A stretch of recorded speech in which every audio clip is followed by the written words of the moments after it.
Diplomat Elias Thorne gripped the handhold as the shuttle descended through layers of shimmering atmosphere. The violet skis of Vashara parted to reveal towering crystal formations and sprawling silver forests that seemed to pulse with inner light.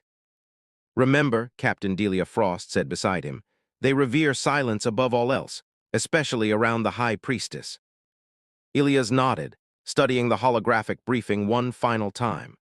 After decades of isolationism, the Vasharians had unexpectedly extended an invitation to negotiate diplomatic relations.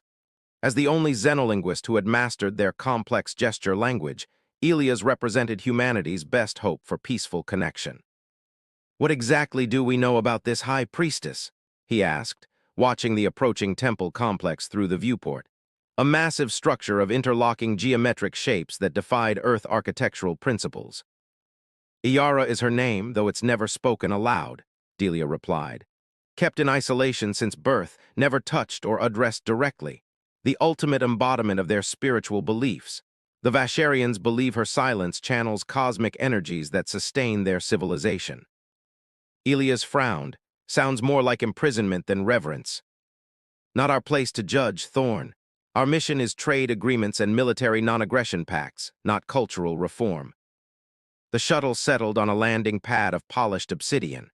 Tall, willowy figures awaited them, the Vasharians, with their luminescent blue skin and eyes that reflected light like perfect mirrors. Their elongated limbs moved with liquid grace as they formed the welcoming gestures. Elder Call, their designated liaison, approached with hands flowing through elaborate patterns. "Welcome to the sacred soil of Vashara, where the eternal silence speaks louder than any voice." Elias responded with careful precision, his human hands approximating their greeting ritual. "We come with respect for your ways and hope for mutual understanding." The elder's expression, almost imperceptible to those unfamiliar with Vasharian facial subtleties, registered surprise at his fluency. "You have studied well, Emissary Thorne. Few outsiders comprehend the nuance of our silent language." They were led through corridors of breathtaking beauty, where light itself seemed to dance and coalesce into living art. Vasharian attendants moved with such practiced quiet that even their footfalls made no sound against the crystalline floors. In the diplomatic chamber, Elias presented Earth's proposed treaty while Delia displayed holographic trade projections. The Vasharian Council observed with inscrutable expressions, their mirror eyes revealing nothing of their thoughts. After the presentation, Elder Call's hands moved deliberately. "Your offerings are worthy of consideration. Tonight, you will rest in our guest pavilion. Tomorrow, negotiations continue." But as they prepared to leave, another elder stepped forward urgently, hands flashing in rapid sequence, too quick for Elias to fully translate. Elder Call froze, mirror eyes widening. "Impossible," his hands replied. The second elder persisted, gestures emphatic. Call turned to Elias, movements now slow and formal. "An unprecedented honor has been bestowed. The High Priestess Iara requests your presence in the inner sanctum. Alone." Delia grabbed Elias' arm. "That's not in the protocol. No outsider has ever." "I'll go," Elias said, recognizing the diplomatic opportunity. "When?" "Now only you. No weapons, no communication devices." As Elias surrendered his equipment and followed the escort toward the heart of the temple complex, he couldn't shake the feeling that something beyond diplomatic relations was unfolding. The Vasharians they passed stopped and stared, their mirror eyes reflecting his image back thousands of times, as if trying to understand what made this human worthy of their most sacred presence. "Why me?" he asked Elder Call as they approached an ornate doorway pulsing with soft blue light. The elder's hands formed one simple phrase, "That is what we all wish to know." The massive doors parted silently, revealing a chamber bathed in starlight channeled from above. And there, seated on a floating dais of pure energy, waited the High Priestess Iara, the silent heart of an entire civilization who had never spoken a word in her lifetime. Until now, the inner sanctum pulsed with an energy Elias couldn't name. Not electricity, not radiation, but something that made the fine hairs on his arms stand at attention. High Priestess Iara remained motionless on her floating dais, a figure of otherworldly beauty. Her skin held a deeper azure hue than other Vasharians, and delicate luminescent markings spiraled across her exposed shoulders and face. Her eyes, unlike the mirror-like reflection of her people, were startlingly clear, twin pools of silver that seemed to see through him. No one had prepared him for the protocol of addressing such a being. Did he bow, kneel, remain silent? The diplomatic briefings had never anticipated this scenario. He settled for a respectful incline of his head, then carefully formed the highest honorific gesture he knew. Iara studied him with unnerving intensity, then her lips parted. "Your hands speak our language," she said in perfect, unaccented standard English, "but I would hear your voice." Elias stumbled backward, shocked beyond comprehension, the sacred vow of silence broken for him. You speak." "I have studied your transmissions for many cycles," she said, her voice melodic yet strong. "I have waited for one such as you." A commotion erupted outside the chamber. Elder Call burst through the doors, hands moving in panic gestures. "Sacrilege, the prophecy cannot." "Silence, Call," Iara commanded, and the elder fell still, mirror eyes wide with shock. "The prophecy speaks of one who carries the resonance pattern. He is here." She descended from her dais, gliding toward Elias with hypnotic grace. The closer she came, the more intensely he felt the strange energy field surrounding her. "The weight of centuries presses upon me, Elias Thorne," she said. "A burden placed not by divine will, but by those who feared change." Elder Call frantically signaled to guards outside. More Vasharians entered, their movements no longer serene but urgent and alarmed. "The covenant must not be broken," Call's hands insisted. "The silence preserves us all." "The silence imprisons us," Iara countered. "It was never meant to be eternal." She turned to Elias. "They will take you away unless we act now. Will you help me fulfill what was written?" Before Elias could respond, she grasped his wrist, her touch sending waves of that strange energy cascading through his nervous system. Images flooded his mind. Ancient Vasharians gathering around cosmic energy wells, a civilization flourishing with sound and connection, then a cataclysm, fear, and the implementation of the silence. "They'll never let us leave together," he managed to say as the guards approached. Iara's silver eyes gleamed. "There is another way." She pressed her palm to a hidden panel in the wall, and the floor beneath them shimmered. They dropped through suddenly transparent crystal, sliding down a hidden passage that sealed itself above them. They landed in a dimly lit tunnel that pulsed with the same energy as the sanctum. "Where are we?" Elias asked, steadying himself against a wall that hummed beneath his fingertips. "The ancient pathways," Iara explained, leading him forward.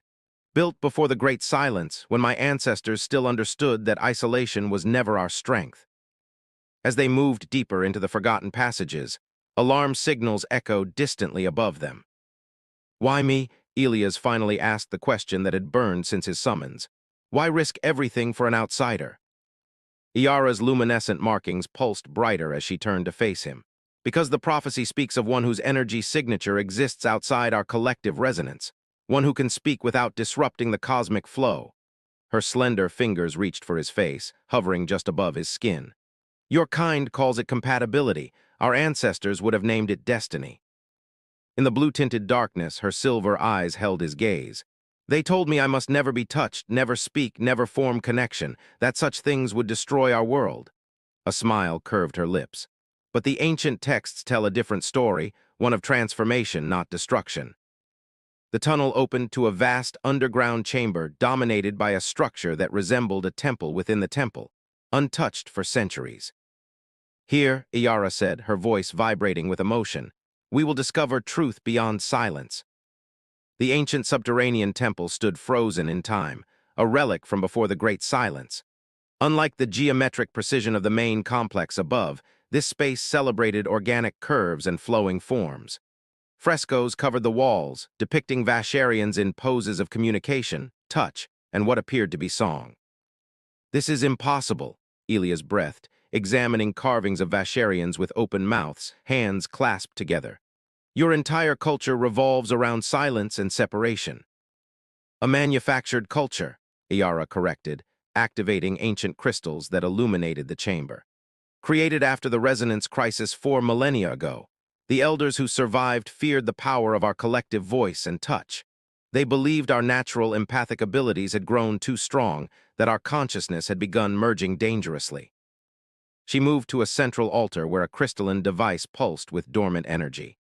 They were partially correct. Our species had evolved beyond individual boundaries, but instead of guiding this evolution, they feared it. They implemented the silence protocol, ritualized separation disguised as spiritual advancement. Elias studied the device, and you're the cornerstone of this system. Each high priestess serves as the focal point, she confirmed. Our energy is channeled to maintain the field that dampens empathic connection across our world. My predecessors believed this was necessary protection, but I found these chambers, studied the ancient texts, and discovered the truth. The sound of pursuit echoed distantly through the tunnels. What happens if the silence truly breaks? Elias asked. Iara's luminescent markings pulsed with emotion. Not chaos, as they fear, but transformation. Our people will remember how to exist as both individuals and a connected whole. She approached him, close enough that he could feel the electric field of her presence. But the catalyst requires something I cannot access alone, genuine connection with one outside our collective field. Their eyes locked, a tension building between them that transcended species and culture. When you say connection, Elias began. I mean everything denied to us for millennia, she answered, her voice dropping to a whisper that seemed to resonate directly in his mind. Words, touch, the sharing of self. The prophecy speaks of an outsider who carries compatible energy yet remains distinct, one who can teach remembrance without annihilation. Iara's hand rose hesitantly toward his face, trembling slightly. May I? Elias nodded, heart pounding. Her fingertips brushed his cheek, and the contact unleashed a cascade of sensations. Her markings flared brilliant blue, and a gasp escaped her lips. Through the connection, Elias felt echoes of her existence, centuries of isolation, watching her world through barriers both physical and energetic, learning languages never spoken aloud, dreaming of genuine connection. This, she whispered, is what they fear. Her other hand found his, fingers intertwining. And this is only the beginning of what the prophecy requires. The ground shuddered beneath them as Elias stepped closer, drawn by forces he couldn't explain. What exactly does this prophecy say? That silence ends not with a shout, but with a whisper shared between worlds, Iara recited. That the high priestess shall know touch that does not consume, words that do not destroy, and through this union our people shall remember their true nature. The implications crystallized between them, heavy with meaning. Union, Elias repeated, understanding dawning. You mean? The most profound connection possible, she confirmed. A physical and energetic bonding that our kind once celebrated before fear drove us apart. The hunting party grew closer, the sound of their approach echoing through ancient corridors. We have little time, Iara said, her silver eyes reflecting the crystal light. I have prepared for this moment through many cycles of study, but now I find myself. She paused, searching for the word. Afraid, Elias offered. Vulnerable, she corrected. A sensation no high priestess has permitted herself to feel in 4,000 years. Elias reached up, carefully tracing one of the luminescent markings on her neck. The pattern brightened at his touch, and Iara's eyes fluttered closed. Then we'll be vulnerable together, he whispered. Iara led Elias deeper into the ancient temple, to a chamber where a pool of luminescent liquid cast rippling patterns across crystalline walls. The hunters' sounds had faded. They were searching the wrong passages. This is the chamber of communion, she explained, activating a sequence of crystals that sealed the entrances. Before the silence, our people performed bonding rituals here to celebrate connection. Elias watched as she approached the pool's edge. You've risked everything for this prophecy. What makes you so certain I'm the one it describes? From the moment your ship entered our atmosphere, I felt the resonance pattern. Her silver eyes held his. When the elders selected you as emissary, they unwittingly fulfilled the first condition, bringing the catalyst directly to the heart of the silence. Iara's hands moved to the clasps of her ceremonial robes, unfastening them with deliberate grace. The ritual requires absolute openness, physical and energetic. The garment slipped from her shoulders, revealing her form bathed in the pool's ethereal light.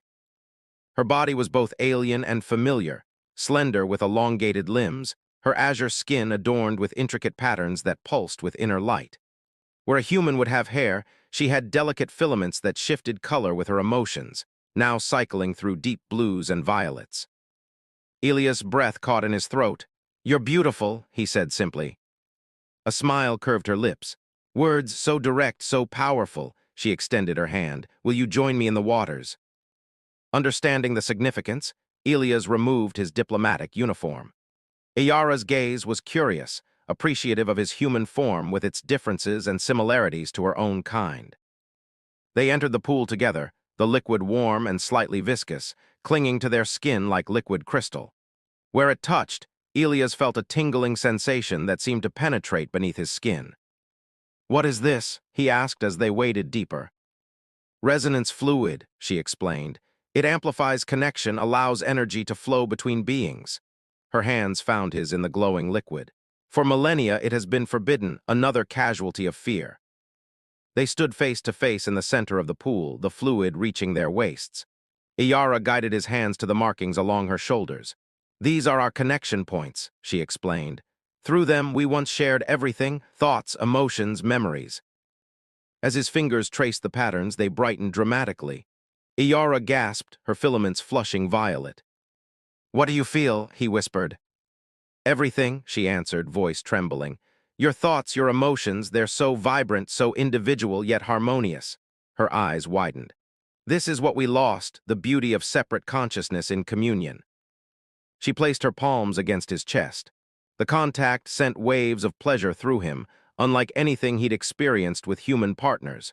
It was as though she touched not just his body, but his very essence. "In your species," Iyara murmured, moving closer until their bodies nearly touched. "Intimacy is primarily physical. For us, it was once an energy exchange that transcended the corporeal." "And now?" Elias asked, his hand sliding to her waist, drawing her against him. "Now we discover both," she answered, her lips finding his. The kiss ignited something primal and cosmic simultaneously. The resonance fluid around them began to glow more intensely, responding to their combined energy. Elias felt himself opening not just physically but mentally, the barriers between them thinning. Their bodies pressed together, skin against skin, human warmth meeting Vasharian energy fields. Iyara's markings brightened to an almost blinding blue as they moved together, finding a rhythm that transcended their biological differences. "I feel you," she gasped against his mouth. "Not just your body, your essence." They sank deeper into the fluid, which now seemed to cradle and support them as they explored each other with increasing urgency. Every touch, every kiss amplified by the resonance, until Elias could no longer distinguish where his sensations ended and hers began. When their bodies finally joined completely, the chamber itself seemed to respond, ancient crystals awakening, casting prismatic light across their entangled forms. Iyara's voice, unused for centuries before today, filled the chamber with sounds half speech, half music. "The prophecy," she managed between waves of pleasure, "speaks truth. Connection doesn't destroy, it transforms." As they moved as one being, Elias felt the energy building between them. Not just physical pleasure, but something vaster. A resonance pattern expanding outward from their union, rippling through the temple and beyond. The moment of climax between Elias and Iyara transcended physical pleasure. As their energies merged completely, the resonance pool erupted with blinding light that shot upward through hidden conduits in the temple walls. The ancient structure, dormant for millennia, awakened fully, channeling their combined essence throughout the complex. Above ground, the pursuing elders froze as wave after wave of unfamiliar sensation washed over them. The energy field that had maintained separation between Vasharians for 4,000 years flickered, then transformed, not collapsing but evolving into something new. In the resonance chamber, Elias and Iyara remained embraced, floating in the glowing fluid as their consciousness expanded beyond individual boundaries. Through their connection, Elias experienced the collective memory of her species, their evolution from solitary beings to connected consciousness, the fear that had driven them to isolation, and the potential that had remained dormant for millennia. "It's happening," Iyara whispered against his neck. "The awakening." Gradually, their separate awareness returned, though a thread of connection remained, a bond forged through physical and energetic union. They emerged from the pool, their bodies glistening with resonance fluid that had absorbed their combined energy signature. "What now?" Elias asked, helping her into her robes, each touch still electric between them. "Now we face them," she answered with newfound confidence. The field has been transformed. They will feel it already, the change without destruction, connection without loss of self. They ascended through passages that no longer felt abandoned, but alive with renewed purpose. As they approached the main temple level, they encountered not guards but confused Vasharians whose mirror eyes now held depth and emotion previously hidden. Elder Call waited in the central chamber, surrounded by the council. Their postures were not aggressive but uncertain, mirror eyes now showing hints of silver, like Iyara's had always been. "What have you done?" Call's hands asked, but remarkably his voice followed, rusty from disuse but audible. The elder touched his throat in shock. "Fulfilled the true prophecy," Iyara answered, standing tall beside Elias. "Not an ending but a remembering, feel it, Call, the connection without dissolution." The elder closed his eyes, experiencing the transformed field. "The silence was meant to be temporary," he admitted finally. "A measure until we evolved enough to control our empathic abilities. Our ancestors feared we would lose individuality entirely." "And now," Iyara prompted. "Now there is balance," Call said wonderingly. Throughout the chamber, other Vasharians were experimentally speaking, touching hands, expressing emotions visibly for perhaps the first time in their lives. Iyara addressed the gathering. "The prophecy never spoke of destruction, but of evolution. The outsider has shown us that connection can strengthen rather than consume identity." She turned to Elias, taking his hand openly before her people. "This human carries uniqueness we had forgotten, the ability to connect deeply while maintaining self. Through our union, this understanding has been reintegrated into our collective field." The transformation continued throughout the day as the news spread across Vashara. Vasharians experienced the ability to speak, touch, and connect while maintaining individual consciousness, a balanced state their ancestors had feared impossible. That evening, as twin moons rose over the temple complex, Elias and Iyara stood on a high balcony overlooking the silver forests. Below them, Vasharians gathered in groups, their voices creating a harmonic murmur that rose like music through the crystal towers. "Your diplomatic mission has certainly exceeded expectations," Iyara noted with newly discovered humor.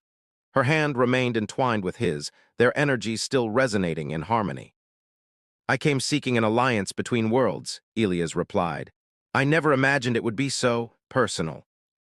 She turned to face him, her silver eyes reflecting moonlight. "The prophecy is fulfilled, but our journey is just beginning.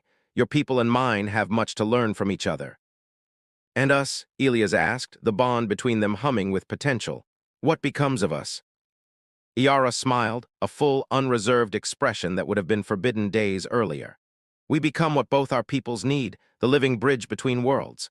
Her free hand traced the lingering pattern of resonance fluid on his skin, reigniting the connection they had forged. "And tonight, we continue what we started, not as priestess and diplomat, but as two beings who have discovered something extraordinary together." As their lips met beneath alien stars, Elias knew his diplomatic reports would never capture the true significance of what had transpired on Vashara. Some connections transcended political alliances. Some revolutions began not with conflict but with intimacy, and some silences were meant to be broken by the perfect whisper.